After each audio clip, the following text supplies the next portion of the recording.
ነብዩ መሐመድ በባይብል የሉም ወይስ አሉ ነው ጥያቄው። በባይብል ነብዩ መሐመድ የሉም ብለህ ነው የምታምነው? ትወያየኛለህ? እዚህ ላይ ትወያያለህ? እንዴት ነብዩ መሐመድ ማለት አልገባኝም። በቃ ኮንፊደንስ ካለ የለም ተተምብዮላችኋል ምናምን ነገር ያሉ በፍጽም ሊኖርም አይችልም። በቃ እንግባሽ። በጣም ጥሩ እንግባ። ያው ጥቅስ እያወጣን እየተሟገትን እንሄዳለን ማለት ነው። እሺ በመጀመሪያ ግን ሌላ ጊዜ እንዲለምሽ ስትመጣ ሰላምታ አስቀድም። እሺ ወይ ሙስሊሞችን ሰላም ማለት አይቻልም? ነገሩ አይቻልም። እውነትን ነው። ቤትን መቀበል ስለማይቻል ጌታ ኢየሱስ ሰላም በአንተ ላይ ሆኖ ወንድሜ። እሺ እሺ እሺ ግን ኢየሱስ ራሱ ሰላም ይፈልጋል። ኤኒዌይስ እሺ ያላ ሰላም በሱ ላይ ይሁን። እሺ ምን መሰለህ ወዳጄ፣ ዮሐንስ ወንጌል ምዕራፍ 1 ቁጥር 20 ላይ መሰከረም አልካደም፣ እኔ ክርስቶስ አይደለሁም ብሎ መሰከረማ መጥምቁ ዮሐንስ። እንኪያስ አንተ ማነህ? ኤልያስ ነህን? ብለው ጠየቁታል። ከዛስ ይቅርታ ቆይ አንዴ እስቲ ውሃ ልጠጣ፣ በጣም ግሮሮዬን እየከረከረኝ ነው ዛሬ። አንዴ እሺ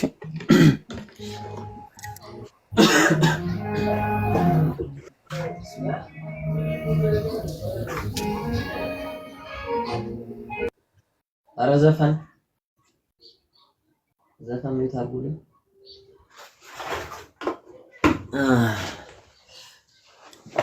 ቢስሚላህ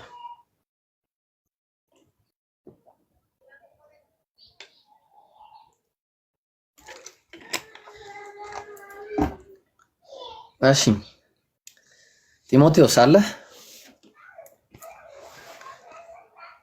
ጢሞቴዎስ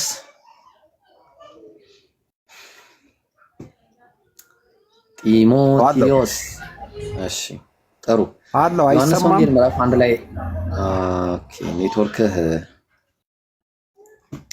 ዮሐንስ ወንጌል ምዕራፍ 1 ቁጥር 20 ጀምሮ ልናወራ ነው። እሺ ክፈት መጽሐፍን ከያዝ ከፈለክ አብረኝ አንብብ። ምን ትላለህ?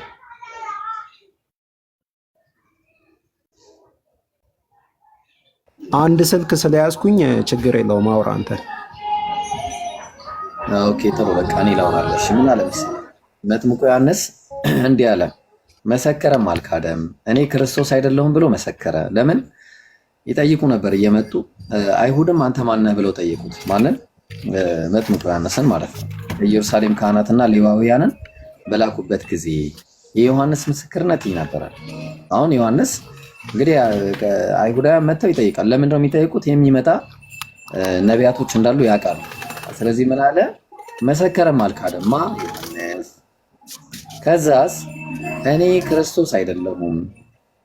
እሺ ቆይ እንዳውም በማሳየት ይሻላል። እቺ ነገር ትንሽ ለሰውም እንዲገባ ግልጽም እንዲሆን ባይብሉን ይዤ ንግግር በፊት ይገባል ብዬ ነበረ፣ ግን በንባብም ይገባል አንዳንዴ። እሺ ይታያል አይደለ ጢሞቴዎስዬ? ይታያል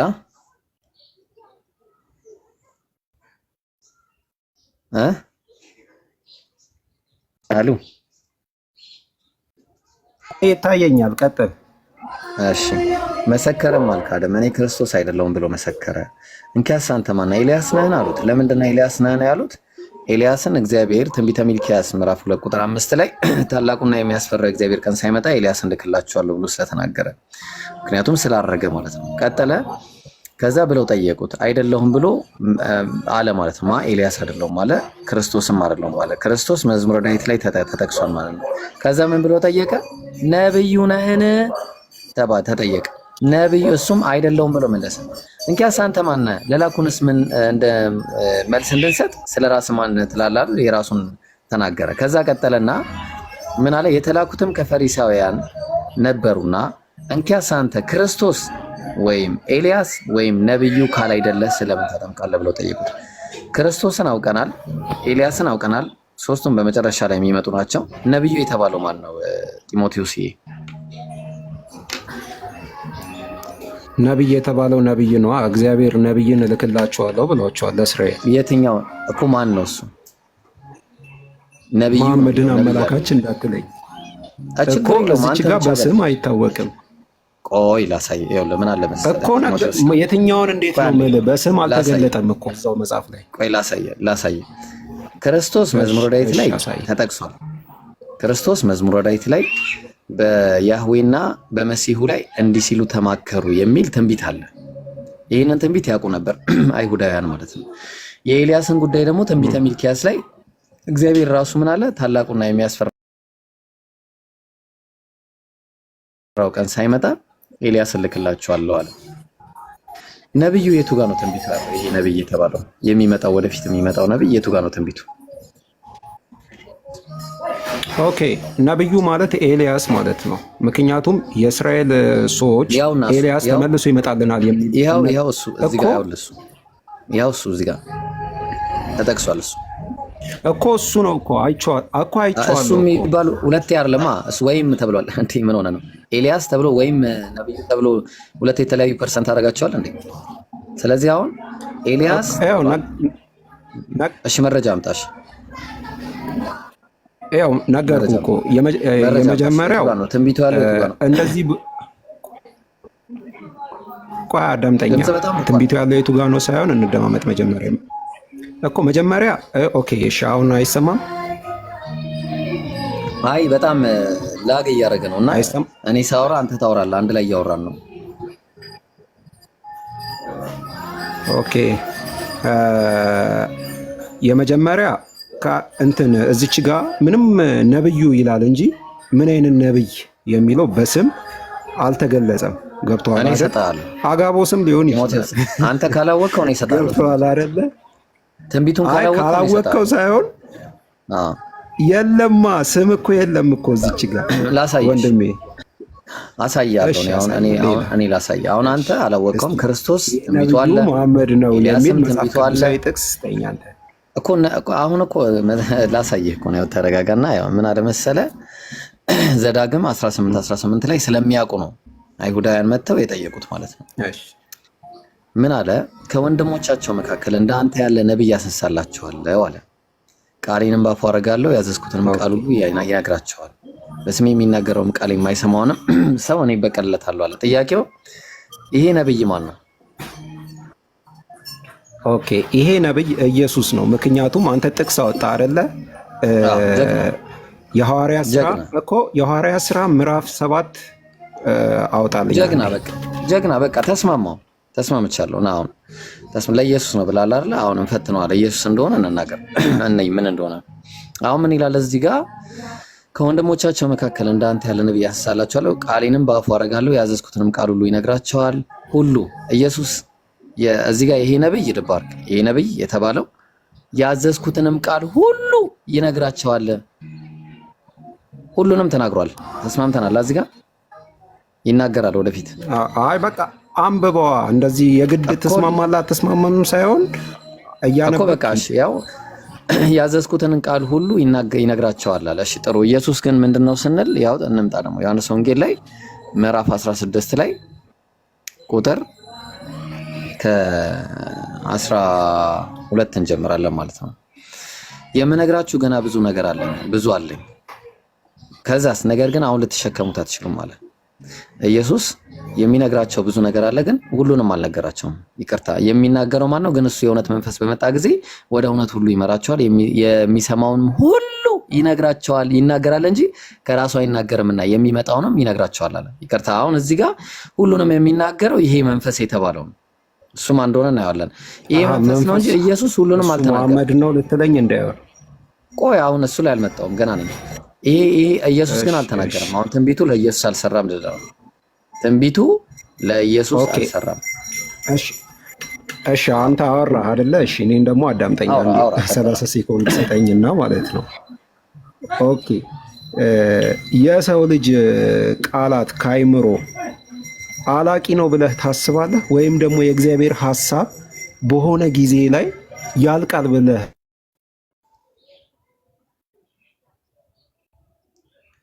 ኦኬ ኔትወርክህን አስተካክል ጢሞቴዎስ። ቀይ እያበራብህ ነው፣ ድምጽ ጠፍቷል። ጸጋ ይበዛላቸው ይግቡ። እንግዲህ ጢሞቴዎስ ኔትወርክ አስተካክል። አይሰማም? ኔትወርክን አንድ አፍታ አስተካክለና ተስተካክሏል። ወረድ በልና ስልክህን እንዲህ አድርገውልህ ስልክህን ትገባለህ። እሺ ስልክህን ፍላይት ሞድ ላይ አድርገህ ተስተካክሏል። ችግር የለውም ተስተካክሏል። አንተ ጋር ነው የተስተካከለው፣ እኛ ጋር ግን አልተስተካከለም።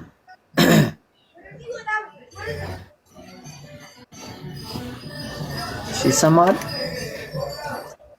እኔ ይሰማኛል። አውራ። በጣም ጥሩ። እሺ ቀጥል። እሺ ኦኬ። የሰው ልጅ ወይም የእግዚአብሔር ሐሳብ በንግግር ብቻ ወይም የሆነ ሰው ተናግሮት ይጨርሰዋል ብለህ ታስባለህ? ይሄ ማለት ወይም ስለ ሰው ሐሳብ አይደለም፣ ሙሉ ስለ ሰው ሐሳብ አይደለም ያወራ ነው። ስለ ሰው ሐሳብ አይደለም ያወራ ነው እኮ የእግዚአብሔር ሐሳብ የሰው ልጅ አውርቶ ይጨርሰዋል ብለህ ታስባለህ? እሱ ደግሞ እየሰማ ነው የሚናገረው። እንደዛ አይደለም። ይኸውልህ ከአምላክ እየሰማ የሚናገር ሰው ነበረ ኢየሱስ። ከአምላክ ሰምቼ እውነት ነው የሰማነው የነገርኳችሁን ሰው ልትገሉኝ ትፈልጋላችሁ? አብርሃም እንዲህ አላደረገም ማለት።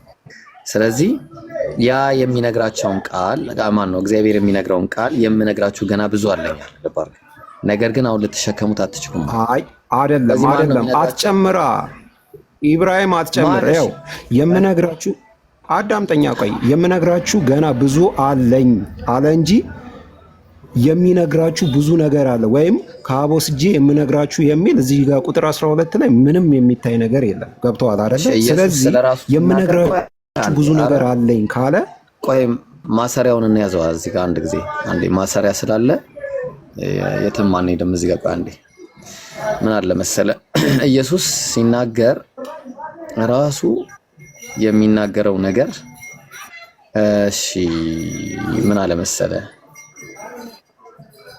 ይኸውልህ ዮሐንስ ወንጌል ምዕራፍ 14 ቁጥር 10 ላይ እኔ አብ እንዳልኩ ማን ነው ይቅርታ፣ እኔ በአብ እንዳለው አብን በእኔ እንዳለ አታምኑምን? እኔ የምነግራችሁ ቃል ከማን አይደለም ማለት ከማን አይደለም ማለት ከራሴ አይደለም፣ ከራሴ አይደለም። ነገር ግን በእኔ የሚኖረው አብ እሱ ስራውን ይሰራል። አንድ በለሽ። ሁለተኛ ዮሐንስ ወንጌል ምዕራፍ 12 ቁጥር 49 ላይ እኔ ከራሴ አልተናገርኩምና ነገር ግን የላከኝ አብ እሱ የምለውን የምናገረውን ትእዛዝ ምን አለኝ አለ ሰጠኝ። በጣም ጥሩ። ስለዚህ አሁን ኢየሱስ ቢናገር የትኛውንም ነገር ቢናገር የምነግራችሁ ገና ብዙ ነገር አለኝ አለ። ብዙ አለ። ወላኪን ነገር ግን አለ አሁን ልትሸከሙት አትችሉም። ማን ነው ይህንን ነገር የሚነግራቸው? የሚጨርሰው ማን ነው? ሚሽኑ ግን እሱ የእውነት መንፈስ በመጣ ጊዜ ወደ እውነት ሁሉ ይመራቸዋል። የሚሰማውንም ሁሉ ምንም ያስቀረው ነገር የለም። ልትሸከሙት አትችሉም ምናምን የሚባል ነገር የለም። የሚሰማውንም ሁሉ ይናገራል እንጂ ከራሱ አይናገርምና የሚመጣውንም ይነግራቸዋል። እሱ ያከብረኛል፣ እኔ ካለኝ ወስዶ ለእናንተ ይነግራቸዋል አለ። ስለዚህ አሁን ጥያቄው ኢየሱስ ትንቢቱን አልጨረሰም። የመጀመሪያ ነገር ማን ነው? ትንቢቱን አላሟላም፣ ሁሉንም አልተናገረም። ተግባባን? አንደኛው ይሄ ነው። ሁለተኛው ደግሞ እንመጣለን። ኦኬ እሺ፣ ችግር የለውም። እዚህ ጋር ያመጣው ጥቅስ አንዴ ቆይ፣ እዚህ ጋር ያመጣው ጥቅስ መሐመድ ከኢየሱስ ወስዶ ነው ማለት ነው ለሰዎቹ የሚናገረው። አዎ፣ አዲስ ትእዛዝ አልመጣም። አዲስ ሌላ ትእዛዝ አልመጣም። እሱ ላይ እንመጣለን። ገና እኮ አልጨረሰም። ስለዚህ አመሰግናለሁ። በዚህ ጥቅስ መሰረት ኢየሱስን አምላክ እያረክልኝ ነው ማለት ነው። ወይ ይቅርታ፣ ለምናለው ነው የሚለው። ቆይ አንዴ ልስጥ። እሱን ደግሞ ለምኖ ነው የሚያመጣው። ያው ያለ መረጃ ነው። አይ አመንክ እኮ አንተ እኮ እዚህ ጋር አምላክ እንደሆነ አመንክ። እሺ አንተ አምናል ብለሃል። ዮሐንስ ወንጌል ምዕራፍ 10 ቁጥር 15 ላይ ብትወዱኝ ትእዛዜን ጠብቁ፣ እኔም አብን እለምናለሁ ለዘላለምም ከእናንተ ጋር እንዲኖር ሌላ አጽናኝ ይሰጣችኋል አለ ጰራቅሊጦስ። ይሄ አጽናኝ የተባለው መንፈስ ቅዱስ ነው ብላችሁ ነው የምታምኑት፣ ግን ማን እንደሆነ ይህንን ራሱ አሳያለሁ ገና ማን እንደሆነ። ስለዚህ ብላችሁ ነው የምታምኑት ሳይሆን መንፈስ ቅዱስ ነው። ችግር የለውም። እሱ አሁን እሱን እናያለን። እሱ ነው ማን እንደሆነ እለምናለሁ ብሎ ነው። አየው ለምኖ ነው ከመጽሐፍ ቅዱስ ውጫው ያታርገናኛል። ለዛ እኮ ነው ለምኖ ነው አይደለም የሚያመጣው። ያው ማንን ለምኖ ነው የሚያመጣው? ኦኬ እለምናለሁ ማለት ለአንተ መውደቅ መነሳት ነው እንዴ? አይ ግዴታ መውደቅ መነሳት አይደለም። ምንድነው ለምነህ እግዚአብሔር ሆይ ስጠኝ ላክልኝ እያለ ይለምናል፣ ይጠይቃል። ልክ ብዙ ጊዜ እንደሚያደርገው እንደምትሰማኝ ያውቃለሁ፣ ስለሰማኝ አመሰግናለሁ እያለ ሁሌ እንደምትሰማኝ አውቃለሁ እያለ እንደሚለው ማለት ነው። ስለዚህ ይለምን ነበር፣ ይጠይቅ ነበር። አየህ። ስለዚህ አሁን እንመለስ። ምን እናደርጋለን? ዘዳግም 18:18 ላይ ከወንድሞቻቸው መካከል እንዳንተ ያለ ነብይ አስነሳላችኋለሁ አለ። ልብ አድርግ። ማን ነው የተባለው? ሙሴ ነው። እሺ፣ እዚህ ጋር እግዚአብሔር እያናገረ ያለው ሙሴን ነው። ከወንድሞቻቸው መካከል እንደ አንተ የተባለው ሙሴ ነው ያለ ነብይ። ይቅርታ ማን ነው? በዚህ መጽሐፍ መሰረት ዘዳግም 34:10 ላይ እግዚአብሔርን ፊት ለፊት እንዳወቀው እንደ ሙሴ ያለ ነብይ ከዚያ ወዲህ በእስራኤል ዘንድ አልተነሳም። በጣም ይቅርታ። ስለዚህ አሁን ይሄ ነብይ የተነሳው እስራኤል ላይ ሳይሆን ከእስራኤል ውጪ ነው። አየህ። ስለዚህ አሁን ምን እናደርጋለን መሰለ? ዘዳግም 18:18 ላይ እንመለስና ታዲያ የት ነው የተነሳው ነው ጥያቄው። ልንመጣ ነው አሁን ወደ ዋናው ኮር ፖይንት ላይ እየገባ ነው። እየሰማኝ ነው አይደል ጢሞቴዎስ? yes አዎ። ስለዚህ አሁን እስራኤል ላይ አይነሳም። ከወንድሞቻቸው መካከል እንደ አንተ ያለ ነብይ ከማን ወንድሞች? ከእስራኤል ወንድሞች። ጥሩ። የእስራኤል ወንድሞች እነማን ናቸው? እነ ኤሳው የማን ወንድም ነው? የእስራኤል ወንድም ነው። የያዕቆብ ወንድም ነው። ይሄ የያዕቆብ ወንድም የተባለው ኤሳው አረብ ሀገር ውስጥ ነበር የሚኖረው እንደምታውቀው ማለት ነው። አረብ ሀገር ይኖር ነበረ። እናየዋለን። ያው መረጃ እየከፈትን እናየዋለን እያንዳንዱን ነገር ማለት ነው። እሺ ለምሳሌ ያው ምን አለ መሰለ ይኸው እሺ እዚህ ጋር እንመጣና ያውልህ ዘዳግም 2 ላይ ቁጥር 4 ላይ ህዝቡንም እንዲህ ብለህ ያዘዛቸው በሴር ላይ በተቀመጡት በወንድሞቻችሁ በኤሳው ልጆች አገር ታልፋላችኋል። በማን? በወንድሞቻችሁ። በማን ወንድሞች? በእስራኤል ወንድሞች። የእስራኤል ወንድሞች እነማን ናቸው? ኤሳውያን ናቸው። አየህ።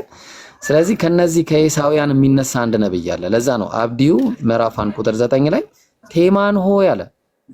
ቴማን የሚገኘው አረብ ሀገር ውስጥ ነው። የማን ዘር እንደሆነ እመጣላለሁ። ቴማን ሆይ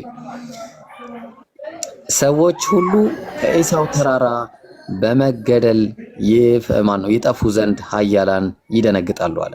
ስለዚህ የኤሳው ተራራ የት ነው ያለው? እዛ አረብ ሀገር ውስጥ መሆኑን አሳያለሁ። እዛው ቁጥር 10 ላይ በወንድምህ በያዕቆብ ላይ ማን ነው ወንድሙ? ያዕቆብ፣ ኤሳው። አየህ፣ በወንድምህ በያዕቆብ ላይ ስለተደረገ ግፍ እፍረት ይከድንሃል አለ። ለዘላለምም ትጠፋለህ አለ። ስለዚህ አሁን ምንድነው ኤሳውያን የያዕቆብ ወይ ደግሞ የእስራኤላውያን ወንድሞች መሆናቸው ግልጽ ነው ማለት ነው። ቴማን ሆይ ተብሎ የተነገረው በኋላ ሰርፕራይዙን አሳያለሁ ማን እንደሆነ ማለት ነው። እንቀጥልና እንዲሁ የተወሰነች ደግሞ ልጨምርልህ። ኦሪት ዘኍልቍ ምዕራፍ 20 ቁጥር 17 ላይ ሙሴም ከቃዴስ ወደ ኤዶምያስ ንጉሥ መልእክተኞችን እንዲህ ብሎ ላከ። ወንድምህ እስራኤል እንዲህ ያገኘኝ መከራ ሁሉ አንተ ታውቃለህ አለ። እዚህ አሁን እዚህ ጋር ኤዶምያስ ተብሎ የተጠራው ራሱ ማን ነው? ሌላው የስሙ ነው፣ ራሱ የኤሳው ስሙ ነው። እንቀጥልና እንየው ራሱ ማን አሁን በግልጽ ራሱ እንያቸው እነዚህ ያልናቸውን ስለ ወንድምነት ማለት ነው። አሁን ታዲያ የት ነው የተነሳው ብለን ስንል ከእስራኤል ውጪ እንደሆነ ካወቅን ዘፍጥረት 21 ላይ ካወቅን ሳይሆን ካወቅኩ በል ቢስሚላህ ወደ ኋላ ነው በጣም ሌላ ቦታ ጋር ደረሻ አይደለማ። ይሄ እኮ የራስህን አረዳድ። ለምሳሌ አንተ አሁን ዝም ብለህ አወራ፣ እኔ እኮ አላወራሁም እኮ። እሺ የኔን ደግሞ ማስረጃ ምን እናድርገው? አሁን በቃ ስለዚህ አሁን ሐዋርያት ሥራ ምዕራፍ 7ን አውጣልኝ፣ ቁጥር 32 አውጣልኝና ኤክስ ነው ይሄ ትንቢት እንዴት እንደተፈጸመ እዛ ላይ ያሳያል። ይሄ ሁሉ እኮ መልፋት አይጠበቅብህም። እሱ ኤክስ ነው በቃ ተረስነ እኮ እሱ ጋር ኢየሱስ አንደኛ ማን ኤክስ ያደረገው አውጣና ለምን ፈራሱ? እሺ ያው አሁን በቃ ኮጨረ በዚህ ጥቅስ መሰረት ያው በዚህ ጥቅስ ዘዳግም 34:10 ላይ እግዚአብሔርን ፊት ለፊት እንዳወቀው እንደ ሙሴ ያለ ነብይ ከዛ ወዲህ በእስራኤል አልተነሳም ማለት። ያ ከወንድሞቻቸው መካከል ይነሳል የተባለው ደግሞ በእስራኤል ነው እንደምታውቀው። ከወንድሞቻቸው መካከል እንዳንተ ያለ ነብይ ያስነሳላቸዋለሁ የተባለው ኢየሱስ ነው ካልከኝ እስራኤል ነው ኢየሱስ የተነሳው። ይሄኛው ነብይ ግን እንዳንተ ያለ ማን ነው? እንደ ሙሴ ያለ ነብይ ከዚህ ወዲህ በእስራኤል አልተነሳም ማለት። ኢየሱስ ከእስራኤል ውጭ ነው የተነሳው እና ከዚህ ወዲህ እኮ ይሄን እኮ ከዚህ ወዲህ አልተነሳም ያለው እኮ ማለት ነው ኢየሱስ ከመምጣቱ በፊት ነው ሳይመጣ በፊት በኋላ ነው? አዎ ኢየሱስ ከመምጣቱ በኋላ ነው ሳይመጣ በፊት? አልተነሳም ነው በቃ አይነሳማ እኮ እንደዛ ብሎ ተጻፈ ይሄ ጽሁፍ ማለት ነው እኮ እንደዛ ብሎ ይሄ ጽሁፍ ተጻፈ አይደለ ወንድሜ? ስለዚህ ኢየሱስ ከመጣ በኋላ የተጻፈውን ለምን ማንበብ ፈራ? ሐዋርያት ሥራ ምዕራፍ 32 አውጣና አንብብ። በቃ እኮ እዚህ ጨርሰን እኮ ነው በቃ አሁን ጨረስን እኮ አሁን እዚህ አይነሳም ይላል ራሱ ላሳየህ እኮ ይሄ እኮ አልተነሳም የሚለው እኮ በብሉይ ኪዳን ጊዜ ነበር ጽሁፈቱ ራሱ ማለት ነው። አልተነሳም የሚለው ስለዚህ እንዴት እንደተነሳ ማን እንደሆነ እንደማይነሳ ላሳየህ። ቆይ ላሳየህ፣ ቆይ አንዴ ላሳየህ ላሳየህ። እንደውም ምንድነው ፕሮቴስታንት ነው ወይስ ምንድነው? አይ እሱን ተወው እሺ። 81 አዱ ነው ወይስ 66 ነው የምትቀበለው? እኔ መረጃ ትክክለኛ መረጃ ላምጣልህ። 66 ነኝ። ፕሮቴስታንት ነኝ አትልም እንዴ? የማይመለከተን መጽሐፍ እንዳላወጣ ብዬ ነው። እሺ የማይመለከተን እንዳላወጣ ነው። የሚመለከተን አውጣ። ወይኔ ምንድነው ኦቨርሂቲንግ የሚል ኦቨርሂትድ እያለኝ ነው ስልኩ። እሺ ኤኒዌይስ አሁን ጥያቄው ምን መሰለህ? ቆይ እመጣልሃለሁ አንድ ጊዜ። እሺ ዲትሮኖሚ የት አለ? ዲትሮኖሚ እሺ ዲትሮኖሚ ምዕራፍ 18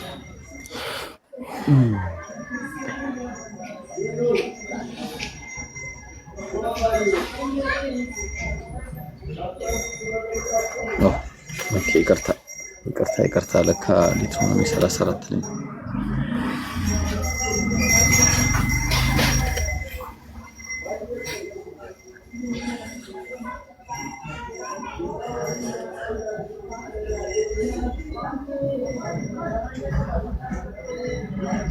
እሺ ጥሩ። አሁን እንመጣና ምን እናደርጋለን መሰለ? ከመጀመሪያው እንጀምራለን።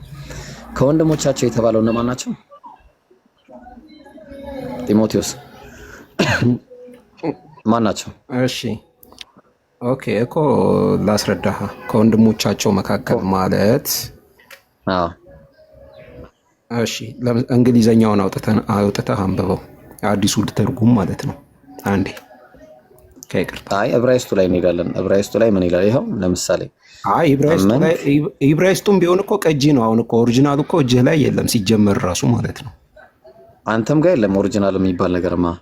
ኦሪጂናል እኮ ስለዚህ እንግሊዘኛው ነው ሊፈታን የሚችለው እኮ። ያው እሱ ሂብሩ ላይ ነው። አሁን ምን አለ መሰለህ? ይኸው እንግሊዘኛ እኮ ሁለት ስልክ ቢኖርህ እግዚአብሔርን ይሄ ሁሉ ርቀት አትሄድም። ይኸውልህ a prophet will rise up for them from among their brothers አለ። አየው ይታያል።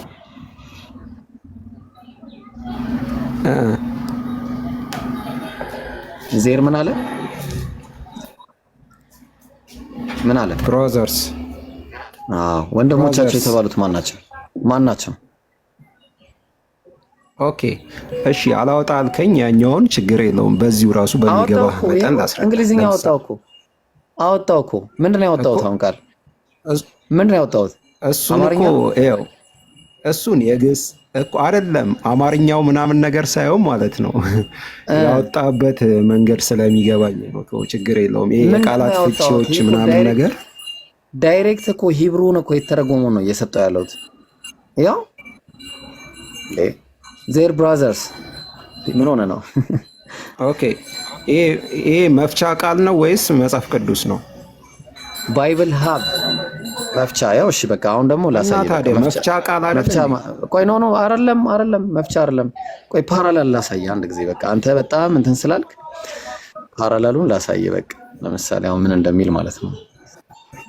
እሺ ላሳየህ። ለምሳሌ የትኛውን ላሳየህ? ኦልዶቹን ማለት ነው። ከኦልድ ላይ እሺ ይኸው ለምሳሌ አረማይኩ ምን ይላል? ያው እዚህ ጋር ዞር አድርገን ነው አንብበው። አንተ አንብበህ ተርጉመው፣ ችግር የለውም።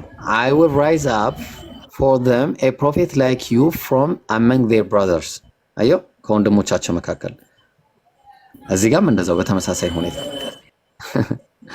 እሺ ደግሞ ግሪክ ሰብቱጀንቱንም ከፈለክ ያው ሰብቱጀንት ትራንስሌሽን I will raise up to them a prophet of their brothers አየው ከወንድሞቻቸው መካከል። እሺ የትኛውን ላውጣልህ? ያው እንግዲህ ኦልድ የሚባሉት ሁለቱ ዋና መጽሐፎችን አወጣውልህ። ያው ታናኽንም ላውጣልህ። ታናኽ ማለት የአይሁዶች መጽሐፍ I will raise them up a prophet from among their brothers። ሻውንስ ምን ፈለክ ከዚህ ውጭ?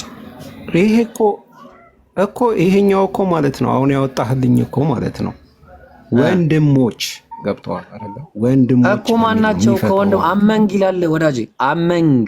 እሺ ከወንድሞቻቸው። እሺ እኮ ችግር የለውም እኮ ይኸው ነገርኩህ እኮ ወንድሞቻቸውና ወንድሞች የሚለው ሰፊ ልዩነት አለው። ሁለተኛ ነገር ደግሞ ኢየሱስ ክርስቶስ እናንተ ማነው ነው ለዚህ ብለህ ሁለተኛ ሶስተኛ ትበል። ማናቸው ወንድሞቻቸው የተባሉት? ወንድሞቻቸው ለምሳሌ ቆይ አንድ ጥያቄ ልጠይቅህ። እስራኤል ስንት ነገድ አለ? ጥያቄውን ተውና ከወንድሞቻቸው የተባሉት ማናቸው? እኮ ለምሳሌ መጽሐፍ ቅዱስ ንጽጽር ውስጥ ገባ የእስራኤል ስንት ነገድ እንደሆነ አታውቅም እንዴ? 12 ነገድ አለው። ለምሳሌ ሙሴ ከሌዊ ነገድ የተነሳው አይደል? ኢየሱስ ደግሞ ከይሁዳ ነገድ ነው የተነሳው። ስለዚህ ይሁዳ የሌዊ ምኑ ነው ማለት ነው? ወንድሙ ነው። ገብተዋል አይደል? በቃ አለቀ ማለት። እሺ በጣም ጥሩ። አሁን መረጃ አምጣሽ። እሱ እኔ ደግሞ መረጃ አልሰጥም። መረጃው እንደማይሆን እሺ መረጃዬን ደግሞ ልስጥህ። የኔን ክፈትልኝ። ቆይ እኮ አሁን ሐዋርያት ሥራ ላይ እንዳትሄድ። እዚህ ነው አሁን ስለ ወንድም ነው የማወራው። ስለ ሐዋርያት ሥራ አልጠየኩም። ይቅርታ እኮ ወንድም በቃ ጨረሰ እኮ። ሌዊ የይሁዳ ወንድም ነው። ኢየሱስ ደግሞ ከይሁዳ ነው። እንደማይሆን ደግሞ ላሳያ። እኔ ደግሞ እንደሚሆን ጥቅስ ሰጥቼ ላሳያ። ይሄ እኮ ሰፊ ክርክር ነው። ያው እዚህ ላይ ቆመን እኮ እያየን ነው። ወንድሞች የተባሉት ኤሳው ወንድሙ አይደለም? ቆይ ጥያቄ ኤሳው ወንድሙ አይደለም? የእስራኤል ወንድሙ የኤሳው ወንድምነት እኮ አዳምጠኝ። ቆይ የኤሳው ወንድምነት ከተስፋው ቃል ርቆ የወጣ ነው። ገብቶሃል አይደለ? ጥሩ። ከተስፋው ቃል ርቆ የወጣ ደግሞ እንዳራቀ ላሳየህ። እሺ እንዳራቀ ላሳየህ። ዕንባቆም 3:3 ላይ እግዚአብሔር ከቴማን ቅዱስም ከፋራን ተራራ ይመጣል አለ። እግዚአብሔር ቴማን የት ነው? ቅዱስም ከፋራን ተራራ ሴት ነው። ነገረኛ እኮ አሁን አረብ ሀገር ውስጥ በቃ ላሳየህ። በቃ እሺ አሁን ንገረኝ ብለሃል፣ ላሳየህ። ቅድምም እዚህ ጋር ስደርስ ነው ያስቆምከኝ። ስለዚህ አሁን ባይዘዌ ማለት ነው ኢብራሂም ያነሳው ሐሳብ ማለት ነው ጠልፎ ራስህን ነው የሚጥልህ። ምክንያቱም ማለት ነው ችግር የለም። እስቲ ጠልፎ ይጣለኝና ነው ጠልፎ ይጣለኝ። ችግር የለም። ለኔ ተወሱ። እሺ ችግር የለም። ያው 768 እሺ ላስረዳ። ጠልፈጣለኝ። እሺ አሁን ምን እናደርጋለን? እሺ ዘፍጥረት 21 ላይ ምን አለ? በፋራን ምድረ በዳ ተቀመጠ። ማን የተቀመጠው? እስማኤል። እናቱም በምድር ግብጽ ከምድረ ግብጽ ምን ወሰደችለት? ሚስትን ወሰደችለት። ለማን ነው? ለእስማኤል። እናቱ ማነች? አጋር። ኦኬ ጥሩ። ይህንን ጥቅስ ይዞ ገላትያ 4:25 ላይ ይህችም አጋር አለ። አጋር እናቱ የተባለችው የእስማኤል እናት በአረብ ምድር ያለችው ደብረ ሲና ናት አለ። አጋር የት ነው ያለችው? አረብ። ስለዚህ በፋራን ምድረ በዳ የተቀመጠው እስማኤል የት ነው? አረብ ነው። ልባርክ በፋራን ምድረ በዳ። ጥሩ እንቀጥላለን። በነገራችን ላይ ፎር ዩ ሪከርድ እዚህ ጋር ያለችው ደብረ ሲና ናት አለ። ደብር ማለት ምንድነው ታውቃለህ ጢሞቴዎስ? እሺ አስረዳኝ። ችግር የለውም አንተ። ደብር ማለት ተራራ ሲሆን ሲና ማለት ደግሞ የሲና ተራራ ነው። እሱም ምንድነው እግዚአብሔር ለሙሴ ምን የሰጠበት ቦታ ነው? ሕግን የሰጠበት ያነጋገረበት ማለት ነው። እግዚአብሔር ያነጋገረበት ቦታ እሱም የት ነው ያለው? በአረብ ምድር ያለችው ደብረ ሲና ናት አለ። በአረብ ምድር አየህ እኮ እኛ ካደን እኮ አረብ ሀገር መሆኑን ተስማማለህ ማለት ነው። እሺ ጥሩ። ምን እስራኤል 40 ዓመት መከራቸውን የበሉት እዛ ሳውዲ አይደል እንዴ? ባይዘዌ የመከራ ሀገር ብለን ማሻአላህ አላህ ሂዳያ ይስጥህ። ስለዚህ ልብ አድርጉ ሳውዲ ውስጥ እንደሚገኝ የሲና ተራራ ዛሬ ሁለተኛ ክርስቲያን አገኘው። አንድ ሰውም ከዚህ በፊት ብሎኛል፣ ሁለተኛ ክርስቲያን ዛሬ። እሺ ፋራን የት ነው የሚገኘው? በዚህ ጥቅስ መሰረት አረብ ሀገር ውስጥ ነው አይደለ?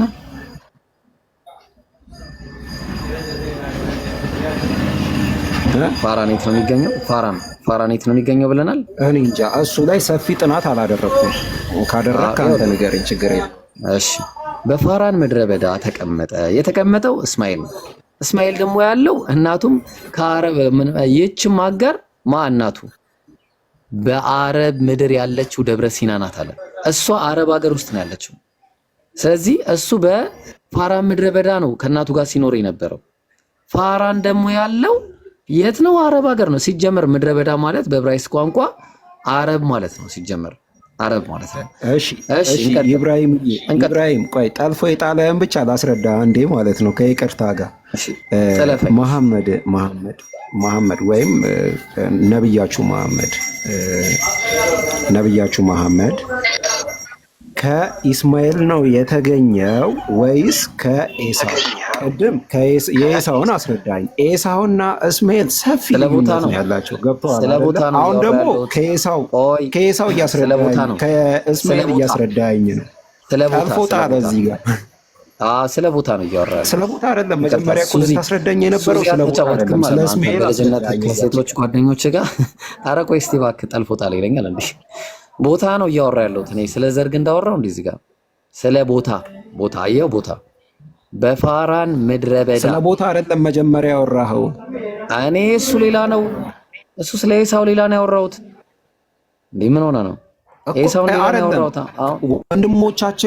ወንድሞቻቸው የተባሉት የኤሳው ምናምን ነገር ብለህ ቅድም ጥቅስ ምናምን ሰጠኝ እያብራራ ነበር። ከዛ በኋላ በዛ በኩል ስዘጋብ ደግሞ ወደ እስማኤል መጣ። አይደለም እኔ ቦታ ላይ ነኝ። ቆይ አንዴ ምንድነው ነገሩ ወዳጄ? ቆይ አንዴ ስለ ቦታ ነው አሁን እያወራ ያለሁት። ስለ ዘርግ እንዳወራቻለሁ እዚህ ጋር ስለ ዘርግ እንዳወራው ቅድም እኮ አውርተሃል። ቅድም ነው አሁን አወራው ወይ? አሁን አወራው አውርተሃል። እስማኤል ብለህ እኮ ቅድም እያብራራህ ነበረ። ምን አወራው? እሺ ምን አወራው? እስማኤል ማለት መሐመድ ከእስማኤል ወገን ምናምን መገኘቱ ምናምን እያስረዳኝ ነበር። እኔ ስለሱ እኔ አንዴ ነብዩማ ሰለላሁ ዐለይሂ ወሰለም ከዛም መምጣታቸው ማይቀር ነው የዘራቸው ጉዳይ ስለሆነ አሁን እሱ አይደለም ጥያቄው ምንድነው? እዚህ ጋር እያወራ ያለሁት ስለ ፋራን ተራራ ነው ወይስ ስለ ፋራን ምድረ በዳ ነው ወይስ ስለ ዘርግ ነው እያወራ ያለሁት? እኔ አይደለም። ቆይ እዚች ጋር አንዴ ከይቅርታ ጋር ማለት ነው ፋራ ምድረ በዳ ሲና ተራራ ምናምን አሁን እኔ ከጠየቁት ጥያቄ ጋር ምንድነው የሚያገናኘው? ምን እንደሚሰራልኝ ላሳይ ነው። እሱን ምን እንደሚሰራልኝ ላሳይ ነው። እሺ አሁን በፋራን ምድረ በዳ የተቀመጠው እስማኤል ቦታው እስማኤል ሲኖር የነበረበት ቦታ አረብ ሀገር መሆኑ ሁላችሁም የምታውቁት ነው። ይሄ እስማኤል ደግሞ ምንድነው በፋራን ምድረ በዳ ነበር ይኖር የነበረው። ጥሩ አሁን ለምንድን ነው ታዲያ ይሄን ያመጣው? ቀላል እኮ ነገር ነው፣ ቀላል ነገር ነው። ምን አለ ዕንባቆም 3:3 ላይ እግዚአብሔር ከቴማን አለ። ቴማን አብዲዩ ምዕራፍ 1 ቁጥር 9 ላይ ስለ ኤሳው ነግሬሃለሁ። ቴማን ሆይ ብሎ የተነገረለት ማለት ነው። ቅዱሱም ከፋራን ተራራ ይመጣል። ቅዱሱ ማን ነው? ከፋራን ተራራ የመጣው ቅዱስ ማን ነው? ፋራን ተራራ ያለው ደግሞ አረብ ሀገር መሆኑን ቅድም አይተናል። ማን ነው ቅዱሱ የተባለው? መቼም ቅዱሱን ሰው ነው እያልከኝ እንደ እግዚአብሔር ነው። እግዚአብሔርማ ያው እዚህ ጋር ጨረስን። እግዚአብሔር ጨረሰ እዚህ ጋር እግዚአብሔር ከቴማን አለ። በቃ አለቀ። እግዚአብሔር ከቴማን መምጣት አለቀ። ቅዱሱም ሁለት አገላለጽ እኮ ነው እየገለጸልህ ያለው። እግዚአብሔር ቅዱሱ ገብቶሃል አይደለ? እግዚአብሔር ቅዱሱ አይልም። ይቅርታ አይልም። አትሳሳት። አማርኛ መናቅ ይሄው ያለ አይደለ? ቅዱሱም ይላል እኮ። አዎ ማን ነው?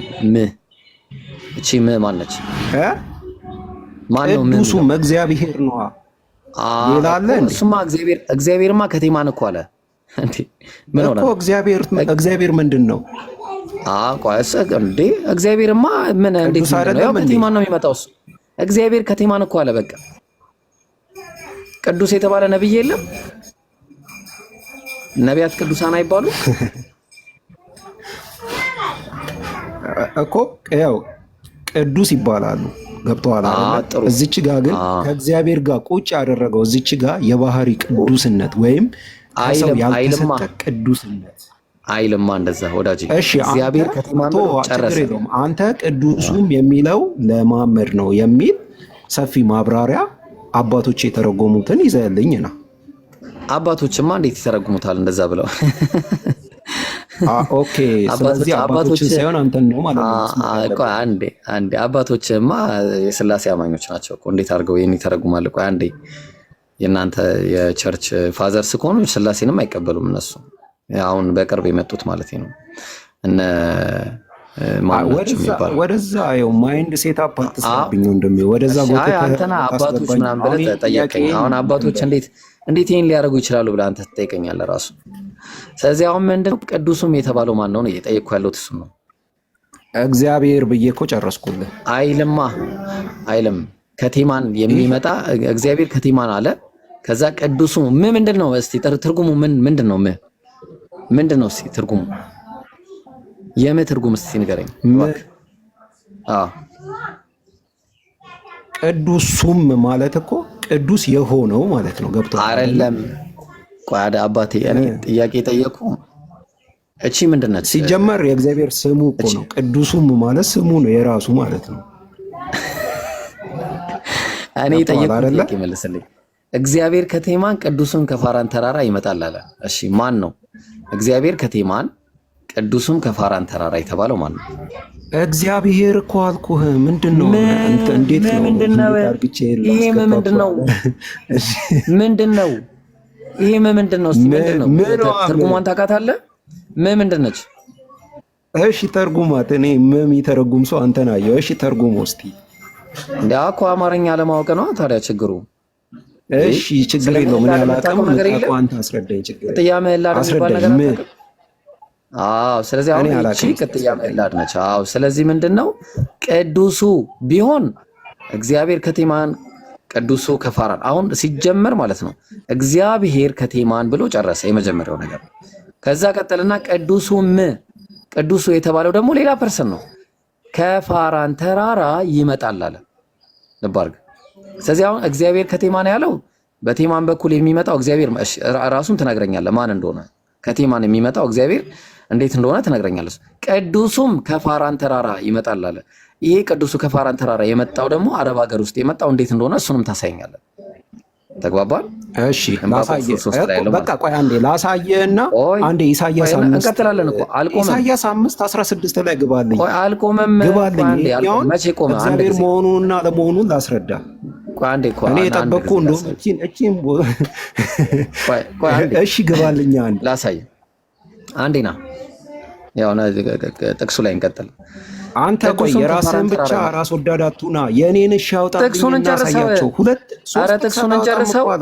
ጥቅሱን እንጨርሰው። ቅዱሱም የሚለውን ላስረዳህ እኮ ጥቅሱን እንጨርሰው መጀመሪያ። እንዴ ምን ሆነ ነው? ሰውዬ ጨረስን እኮ በቃ ተከራከርንበት አይደል? ጥቅሱ አላለቀም። ኢሳይያስ 5:16 አውጣልኝ። እሺ ጥቅሱ አላለቀም እንዴ ምን ሆነ ነው? እሺ ጨርሰው። ክብሩ ሰማያትን ከድኗል፣ ምስጋናውም ምድርን ሞልቷል። ጸዳሉም እንደ ብርሃን ነው፣ ጨረር ከእጁ ወጥቷል፣ ኃይሉም በዚያ ተሰውሯል። ቸነፈር በፊቱ ይሄዳል፣ የእሳትም ነበልባል ከእግሩ ይወጣል። ቆመ፣ ምድርንም አወካት፣ ተመለከተ፣ አሕዛብንም አናወጠ። የዘላለምም ተራሮች ተንቀጠቀጡ፣ የዘላለም ኮከቦች ቀለጡ፣ መንገዱም ከዘላለም ነው አለ። ጥሩ። የኢትዮጵያ ድንኳኖች ሲጨነቁ አየሁ፣ የምድያም አገር መጋረጃዎች ተንቀጠቀጡ አለ። ጥያቄው ይሄ ለእግዚአብሔር ነው ወይ? አሁንም እስካሁን ድረስ አሁን ይሄ ሁሉ ለእግዚአብሔር ነው ወይ? አሁን እየጠቀስኩ ያለው ጥቅስ ራሱ ማለት ነው። ያው ኦኬ፣ አሁን ከጠየቀኝ አዳም አንተ፣ ከዛ በኋላ ሂድ ወደምለው ቦታ ደግሞ ትሄዳለህ። ማብራራት መጀመሪያ እዚህ ላይ ተስማምተን እንሄዳለን እኮ እሺ፣ እዚህ ላይ ተስማምተን ይሄን ደግሞ የሚያብራራል ሌላ ስለሆነ ወደ ሌላም ሄደን ሰፊ እንትኖችን እናያለን። ለምሳሌ እግዚአብሔር ከቴማን ቅዱሱም ከፍራን ተራራ ይመጣል። ምን ሊያደርግ ገብተዋል አይደል? ምን ሊያደርግ ከተባለ ቁጥር 4፣ 5፣ 6 ሊፈጽም ማለት ነው። ሊያንቀጠቅጥ ተራራን ሊያንቀጠቅጥ ውሃዎችን ከስፍራው ሊያናውጥ ሊወስድ ነው የሚመጣው ማለት ነው። ስለዚህ ወንድማችን ቅድም ምን ብለዋል? ቅዱሱም ምን ስላለው ለእግዚአብሔር ሊሆን አይችልም ብለዋል አይደለ? ኢሳይያስ 5:16 ላይ ግባልን አንዴ። ኧረ እዚህ ጋር ጨርስ እዚህ ጋር ወዳጄ እንዴ አልሰማ ተቋርጦ ነበር። ምንም ምን አለ መሰለ ወዳጄ፣ አሁን አንተ አልተረዳውም ገና አልተረዳውም። ምን አለ ምስጋና ምን አለ? እሺ እኔ አልተረዳሁትም። እሺ አስረዳን፣ እየተነተንክ አስረዳን። ያለዛ እኔ ላስረዳ። ዝም ብዬ ድንጋይ ላይ ውሃ ማፍሰስ ሆነብኝ እኮ። ኦኬ እየተሳደብክ ነው ማለት ነው። እሺ ጥሩ ተሳደብ አንተ፣ ችግር የለም። አይደለም እንዴት ራስልኛ ትንሽ እንኳን እኮ አንዴ ቆይ ተረጋጋና ቀጥል። አንዴ ይኸውልህ ምን አለ? እግዚአብሔር ከቴማን አለ። እግዚአብሔር ከቴማን ይመጣል። ቴማን የት ነው? እዚህ ላይ እየተስማማን ነው። በቃ ቴማን የት ነው? ንገረኛ አንተ። የት ነው? አንተ ንገረኛ። የምታውቀው አንተ አይደለ እኮ ቅድም አሳይቼ ነበር። እሺ አሁን ድጋሚ እንዳትመጣብኝ። እሺ ድጋሚ እንዳትጠይቀኝ። እግዚአብሔር ከቴማን እሺ ኦኬ። አየህ አይደለ እቺን ፓርት ነው የፈለኩት። ለአንተ ማብራሪያ ላይ ገባ። ቆይ አብዲ ቅድም አሳይቼ እዛው ላይ ለምን አሳይቼኝም አንተ አሳይቼ ሄጂ ስላልገባ እዛው ላይ አስረዳኝ። እዛው ላይ ቆይ አንዴ ቴማን ሆይ ሰዎች ሁሉ ከኤሳው ተራራ መገደል ይጠፉ ዘንድ ኃያላን ይደነግጣሉ አለ። ቴማን ሆይ የተባሉት የት ነው ያሉት? በወንድምህ በያዕቆብ ላይ ስለተደረገ ግፍ እፍረት ይከድናሃል፣ ለዘላለም ትጠፋለህ እያለ ይናገራል። እሺ መልስልኝ አሉ። መልስልኝ። ምን ብዬ ልመልስልህ? እርሱን ለቀቆ ወደ ሌላ ጥቅስ ሄድክ እኮ። ኤሳው ጋር እኮ ነው እያለ ያለው እኮ። አንተ ልታብራራ ሌላ ጥቅስ ላይ ሄድክ። አያችሁ በቃ አሁን በቃ የኔን ደግሞ ምንድነው ተመለሻለሁ። በቃ አሁን ቴማን የት ነው የሚገኘው? መልስልኝ። ለምን መልስልሃለሁ? ከዚህ ከቁጥር 3 እስከ 7 ባለው ራስ ፈተህ ደረስበት። ሌላ ቦታ ሳትሄድ ማለት ሌላ ቦታ ምትሄድ ደግሞ እኔም ሌላ ቦታ ሂጄ ላስረዳ። እሺ እኔም ሌላ ቦታ ሂጄ ላስረዳ። ቴማንን አምጣ። እሺ የፈለክበት ነው። ኢሳይያስ ኢሳይያስ 5:16 ላይ ግባልኝ አንተ። እሺ ቴማን ነው ልብ አድርጉ። ኢሳይያስ 5:16 ቴማን አይደለም። በቃ ቴማንን አምጣ መጀመሪያ። ቅድም ያወራንበት ፓርት ቴማንን አምጣ መጀመሪያ። ኧረ በስመ አብ አይደለም ኢብራሂም፣ ጌታን አያምርብህም እንደዚህ። ይሄ እኮ መዳረቅ ነው። አንዴ ቆይ እባክህ ቴማን የት ነው ያለው?